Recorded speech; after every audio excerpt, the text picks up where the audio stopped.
We know that respect is earned. And as a leader, I know you are working patiently and diligently day after day to build trust and respect with your team. But did you know that you can completely undermine all that work you're doing and your credibility as a leader with just one little thing? A careless, negative comment about somebody else. So let's talk about how avoiding gossip and slander is your ticket to earning and keeping respect as a leader.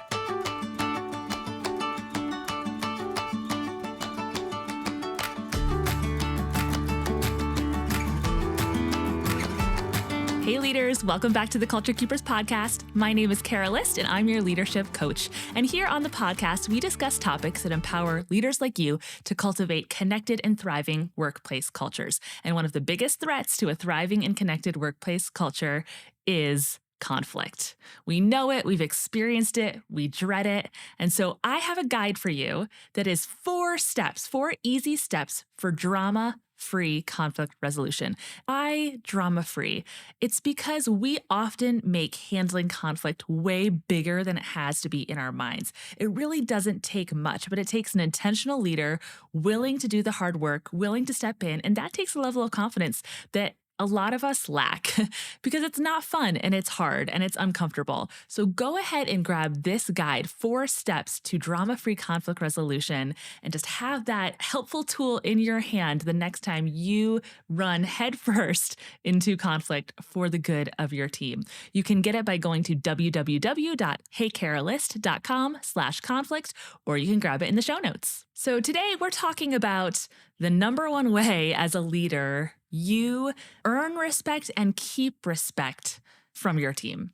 And that number one way is by avoiding negative conversation about other members of your team. And you can call it gossip, you could call it slander, but it's really anything that we say to someone else that leaves them with a worse impression of the person that we're talking about than when we had started the conversation. So let's define some of these things, like what actually is gossip. Because yes, you can have positive gossip, you can have neutral gossip. Gossip is just the spreading of information.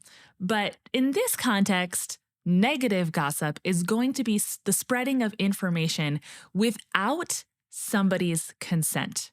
If you are unsure as to whether they are comfortable with you sharing this information, then it's negative gossip. The other word is slander. And slander is saying something either completely untrue or something that tarnishes that person's reputation.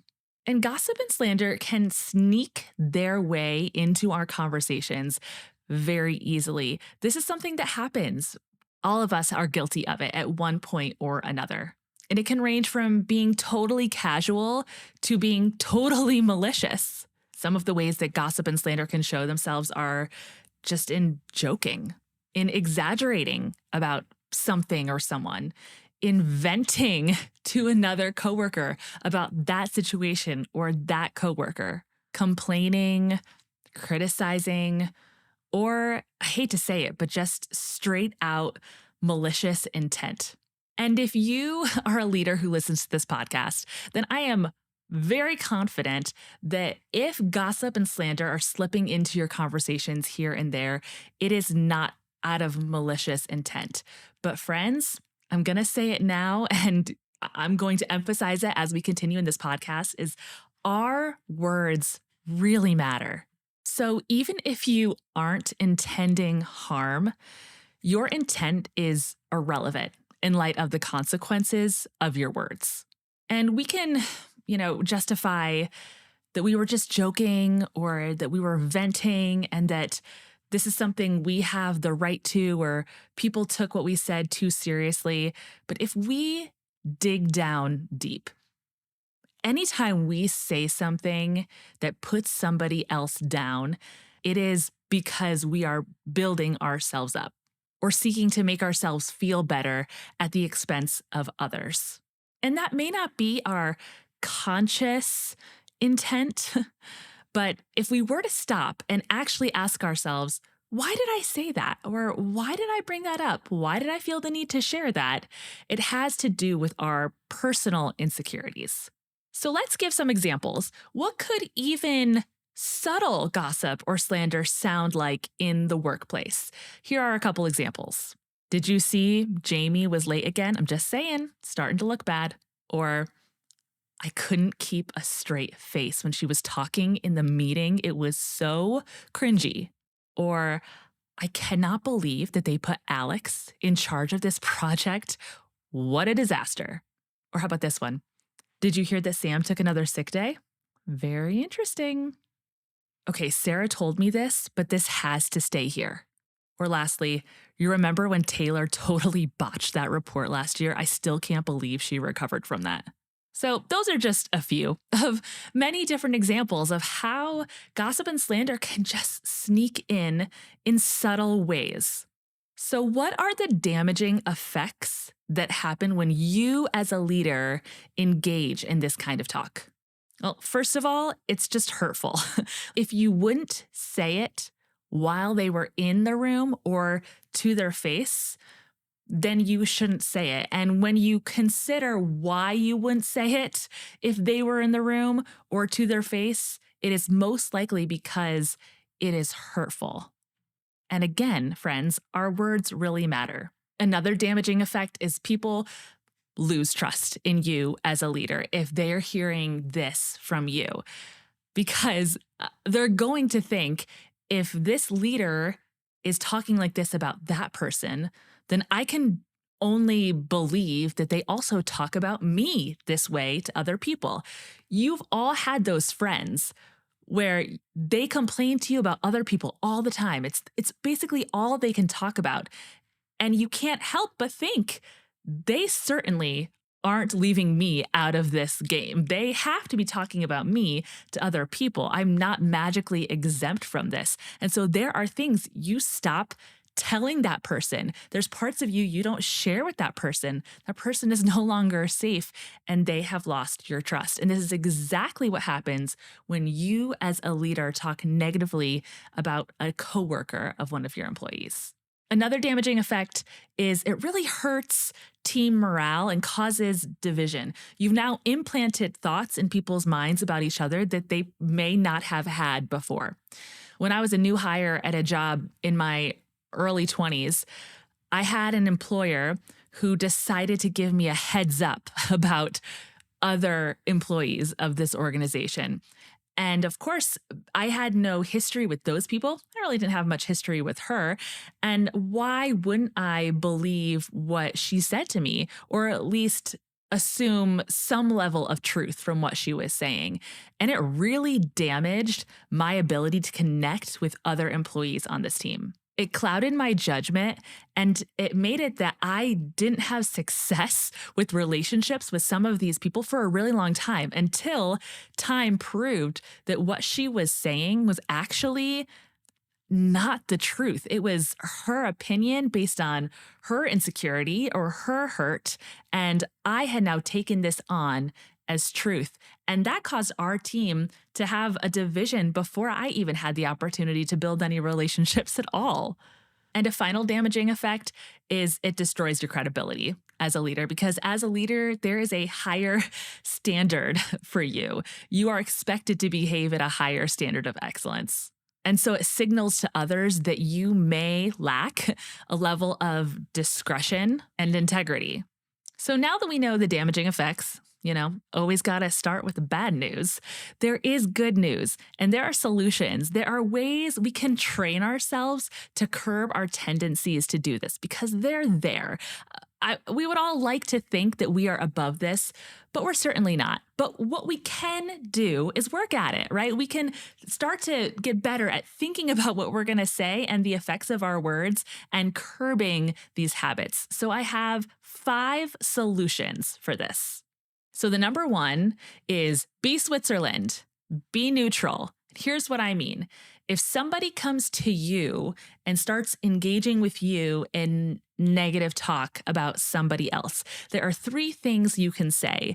And I got these three ideas from a lawyer named Jefferson Fisher, who just trains people how to engage well with others. And I'm going to leave his information in the show notes because if you don't follow him on a social media platform, he also has a podcast. I encourage you to do so. It's really grab and go practical ways to engage with people in a healthy, respectful manner. So this is what he would say. The three things you should say if someone starts to engage with you in a way that's putting someone else down. The first thing you can say is, I don't have an opinion on it. And that's just it. They said their piece to you and you responded with, I don't have an opinion on it, in case they were looking for a response. The second thing you can say is, would you like to talk to them about it? And what this does is it really just asks, are you here to help or are you just here to talk, to make noise? Because if this is an issue that you see and you want to help, do you want to talk to them about it? It's just an honest question. And the third is my favorite, but it takes a lot of courage. And that is to say, that doesn't sound right. You're vouching for that person. You're saying, I know this person, and what you're saying doesn't accurately or in the best light reflect their character or their reputation. That just doesn't sound right to me. And then then it's over, right? That person really has nothing. They'll have to take their gossip elsewhere. So be Switzerland. When someone comes to you, be neutral and put a stop to it. My second solution is to use the think principle. And this is one of those things that, when you're growing up, your parents say things to you and it just drives you crazy. So before I could drive a car to school, my dad drove me to school every single day. And conversations would come up. And there were a few things that, as dads do, they become known for saying. One of the things that I love, this isn't pertaining to this topic, but I'll share it because it's just a good dad nugget. And that is that when you compare, you lose. So I'd say, so-and-so is doing this or has this. And he would just say, well, when you compare, you lose. It's that, imposter syndrome way of just saying, well, if you compare yourself to others, your brain is not wired to give yourself the win there. So that was one thing. But another thing he said, if we mentioned anything negative about someone else, it would just drive me crazy. Just let me vent, let me have my peace with this thing or this person. He would say, Kara, is what you're saying true? Is it helpful? Is it inspiring? Is it necessary? Is it kind? No, Dad. Then should you say it? No, Dad. Right? But it stuck with me. And this is true. If we are getting ready to say something or we're getting ready to write about someone in an email, we should ask ourselves, is this thing true? Is this thing helpful? Is it inspiring? Is it necessary? And is it kind? And the one of those that sticks out the most to me is necessary, because sometimes it can be those other things. It can be true. It can be helpful, but is it necessary? Is this really necessary for me to say? And if it's not, then I just shouldn't choose to say it. So that's just a good principle, the think principle. The third solution is to replace those negative comments with constructive feedback. If there is something that person can work on, if they can grow in a certain area, if there's something that they are doing that is causing an issue with the team, then that is the moment, friend, where you put on your leader hat and you get to work. Do you want to help the person? Then you need to, as Radical Candor would say, you need to care personally and challenge directly. And when we're talking around the issue, talking to others about the issue, we're not caring for that person and we're not challenging that person. We're ultimately harming them in the end. We're harming our team. We're harming the culture, all for the sake really of just self-preservation.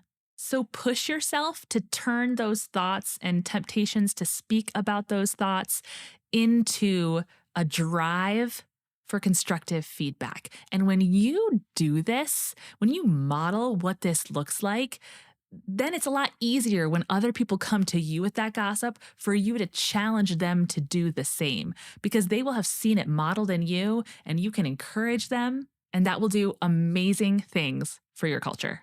Speaking of culture, the fourth solution is to cultivate a culture of transparency and recognition. When we have this culture of open, radical candor where we can just go to each other and talk about our issues and talk about how you hurt me when you did this thing, and we can have these conversations and we're all growing as a team. When there is just this transparency of we don't have to have these conversations in secret, it just eliminates gossip. It's gone. It dissipates. And we also eliminate the fundamental attribution error. And you're like, here she goes again, talking about the fundamental attribution error. It's one of my favorite things to talk about. So why it eliminates it is because you just know the facts. The fundamental attribution error says that we attribute a character flaw to someone based on how we perceive their behavior. So if they show up late to a meeting, we attribute it to their character. They're lazy, they're unmotivated, they weren't prepared. But we don't know that the first Tuesday of the month, they have to take their daughter to school. And that's been something discussed between that person and the boss, right? Whatever it is, we don't know the circumstances. So when we have a transparent culture where we talk to each other and we handle conflict well together, and this is why I want you to have this conflict resolution guide so you can build this culture in your team. It's not just you handling conflict by yourself, it's you modeling how conflict is handled so they can start doing it themselves. When you do this, we know the circumstances, we know what's going on with each other, and so we don't make these character judgment calls. And if we're tempted to, then we have built up enough rapport with each other to slow it down or question our thinking. So cultivate a culture of transparency and also recognition. So instead of focusing on the bad we see in others, let's look for the good we see in people. It is so easy for us. This is just how we are. We're wired to just see the negative things in people instead of really seeing, wow, there's so much good happening here. This person is doing great things on our team. They are modeling our company values well. So when leaders consistently find the good in others and celebrate it, not only does that create a pattern for how the rest of the team can learn to behave, but it also just builds respect for the leader. And my fifth solution is my most important one. It is my direct challenge to you, my leader friends. And that is commit to being a leader of integrity. Imperfectly, you're not going to be a perfect leader, but commit to being a leader that is values driven. If integrity and respect are a part of your leadership philosophy, then there is no room for gossip and slander in your talk.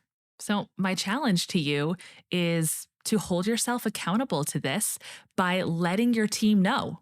You can say, I hold myself to a no gossip standard. Let them know.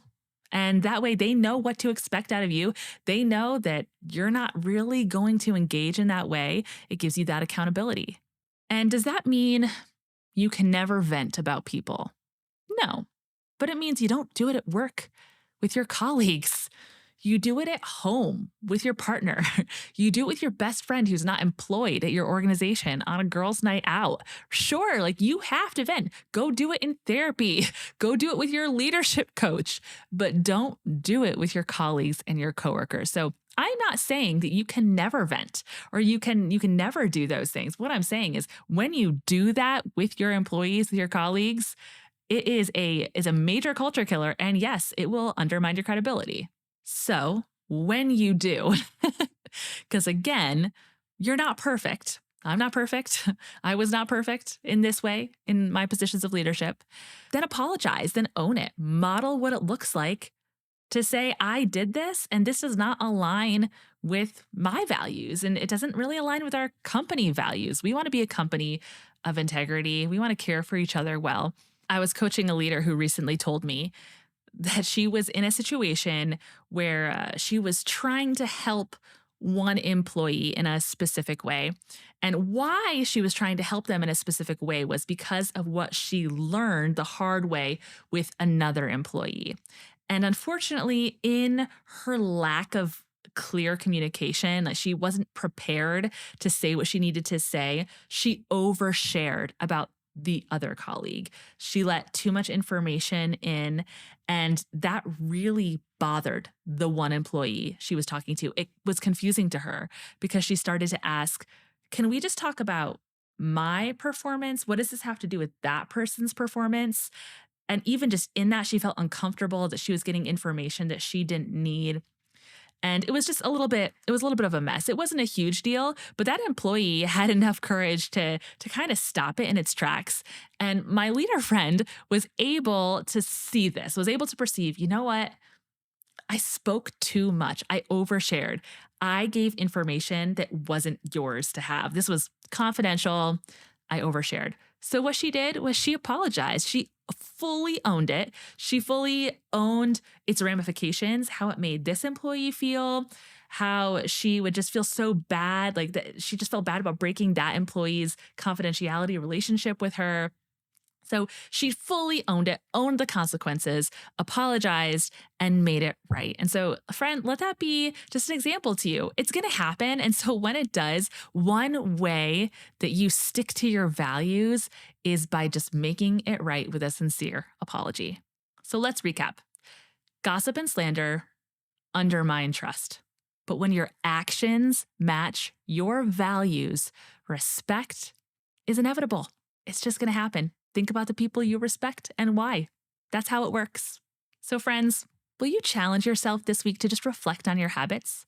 Maybe use the think principle. Is it true, helpful, inspiring, necessary, kind? Will you consider what your habits are right now? And will you challenge yourself to be a gossip-free leader, a slander-free leader? Doing this will protect your culture, it will protect your team, and it will protect your credibility as a leader. Whew.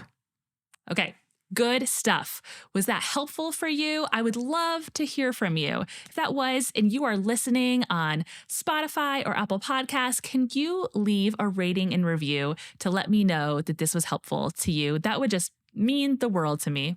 And if this is something that you're taking really seriously, thinking more about, maybe consider sharing this podcast with your team to say, this is what I've been listening to. This is what I am trying to achieve. Will you partner with me in this? What do you think? What are your insights? What can we commit to as a team? I would just love it if you share this with your team and continue to spread that positivity. Okay, friends, you know it. I'm cheering you on, and I will talk to you next time. Bye.